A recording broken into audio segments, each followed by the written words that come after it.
tiba lebih dulu dari China. Media China kaget dengan kedatangan timnas Indonesia.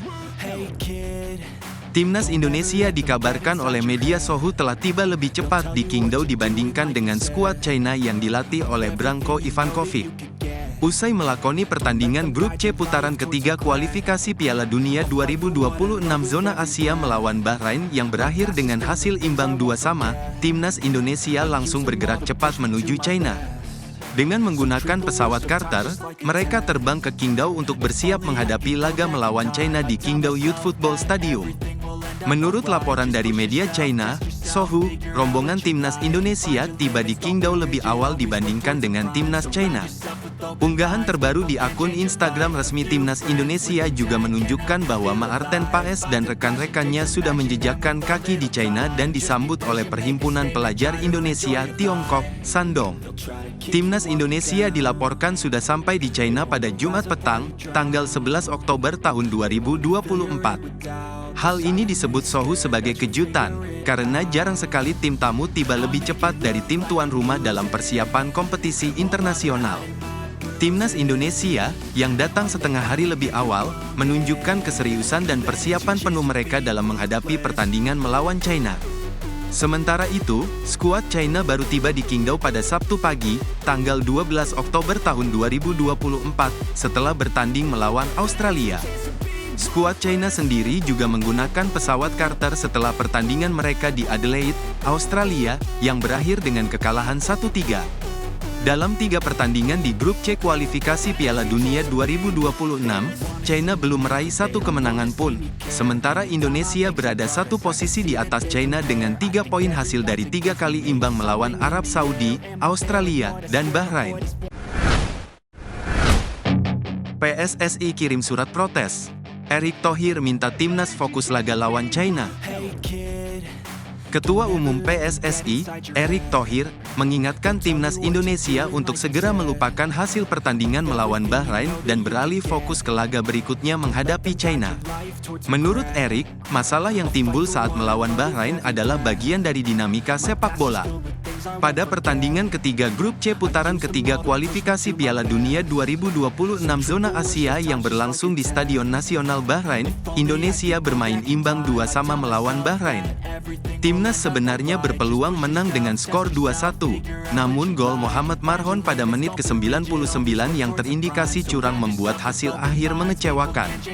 Gol tersebut sangat merugikan timnas Indonesia, terutama karena tambahan waktu yang diberikan oleh wasit hanya 6 menit. Usai pertandingan, suasana panas di kubu Indonesia terlihat jelas, di mana para pemain dan ofisial pelatih merasa sangat marah terhadap kepemimpinan wasit. PSSI pun akan mengirim surat protes kepada AFC dan FIFA terkait insiden tersebut. Erick Thohir menyesalkan kejadian ini dan mengakui bahwa kemenangan yang sudah di depan mata seakan dirampas oleh Bahrain. Itulah sepak bola, banyak faktor yang memengaruhi hasil akhir, kata Erick dengan penuh kekecewaan. Meskipun hasil tersebut menyakitkan, Erick meminta timnas Indonesia untuk segera melupakan kejadian itu. Menurutnya, yang paling penting saat ini adalah mempersiapkan diri menghadapi China pada laga keempat grup C yang akan berlangsung di Stadion Qingdao Youth Football, Qingdao, Selasa mendatang. Erick juga berharap seluruh anggota tim, baik pemain, pelatih, maupun ofisial, tetap fokus dan berusaha mencuri poin di kandang lawan. Selain itu, ia juga mengimbau para supporter agar terus memberikan dukungan moral kepada timnas Indonesia. Erick juga menekankan bahwa pertandingan melawan China akan memiliki tantangan yang berbeda, termasuk kondisi cuaca, kesiapan fisik, dan strategi pemulihan pemain. Menurutnya, China akan berjuang keras untuk meraih poin pertamanya di babak ini, sehingga timnas Indonesia harus lebih waspada. Ia berharap strategi yang lebih matang bisa disusun dalam waktu 4 hari ke depan untuk menghadapi situasi yang berbeda ini, baik dari segi lawan maupun kondisi pertandingan. Media Belanda turut soroti wasit. Indonesia sedang berduka dengan hasil ini.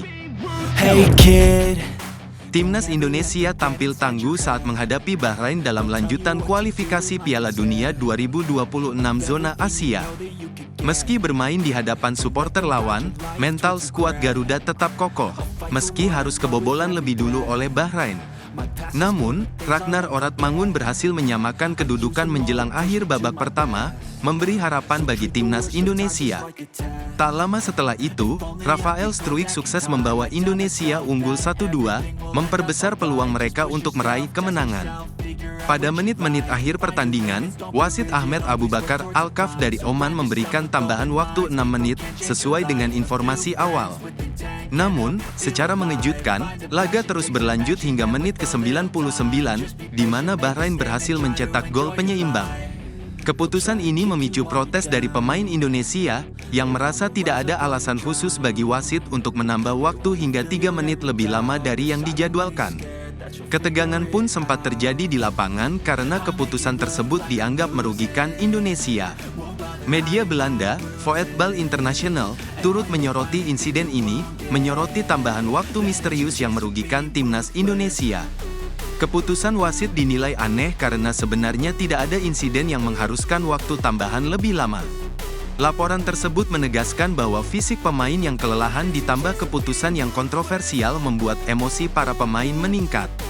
Meskipun pertandingan sempat berjalan sesuai rencana, tambahan waktu yang tak terduga ini benar-benar menimbulkan pertanyaan besar. Hasil akhir 2-2 tentu menjadi pukulan telak bagi Indonesia, yang nyaris meraih 3 poin penuh. Gol penyama kedudukan dari pemain Bahrain, Marhon, di detik-detik akhir membuat mimpi kemenangan Indonesia pupus.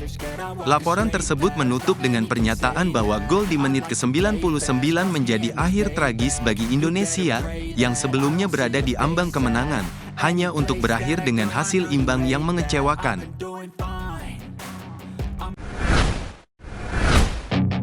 Ambil langkah tegas, PSSI peringatkan agar tidak ada laser lagi. Hey kid. Manajer Timnas Indonesia, Sumarji, telah berkoordinasi dengan Federasi Sepak Bola Bahrain mengenai potensi gangguan laser yang mungkin terjadi. Tim Garuda berharap insiden tersebut tidak mengganggu jalannya pertandingan saat mereka bertanding melawan Bahrain. Pertandingan ini merupakan bagian dari matchday ketiga ronde 3 kualifikasi Piala Dunia 2026 yang akan digelar di Bahrain National Stadium pada Kamis, tanggal 10 Oktober tahun 2024. Salah satu kekhawatiran timnas Indonesia adalah serangan laser yang sebelumnya terjadi saat Bahrain menjamu Jepang. Dalam pertandingan tersebut, pendukung tuan rumah sempat mengarahkan sinar laser ke wajah pemain Jepang, Ayase Ueda, saat ia hendak mengambil tendangan penalti. Hal ini menimbulkan kekhawatiran serupa bagi para pemain Indonesia yang akan berlaga di Bahrain. Sumarji menjelaskan bahwa FA Bahrain cukup responsif terhadap masalah ini. Dalam wawancara, ia menyatakan telah berbicara dengan perwakilan Federasi Bahrain dan menanyakan alasan penggunaan laser terhadap pemain lawan, yang sempat mengganggu konsentrasi pemain Jepang. Menurutnya, tindakan tersebut tidak mencerminkan prinsip fair play dan bisa mencoreng nama baik negara. Ia berharap insiden serupa tidak terulang ketika Indonesia bertanding. Selain itu, Sumarji juga menegaskan komitmennya untuk melindungi para pemain Indonesia dari gangguan laser. Ia menyatakan siap mengajukan protes jika serangan laser terjadi selama pertandingan. Menurutnya, jika laser mengganggu jalannya pertandingan, Bahrain harus dikenai sanksi yang berat.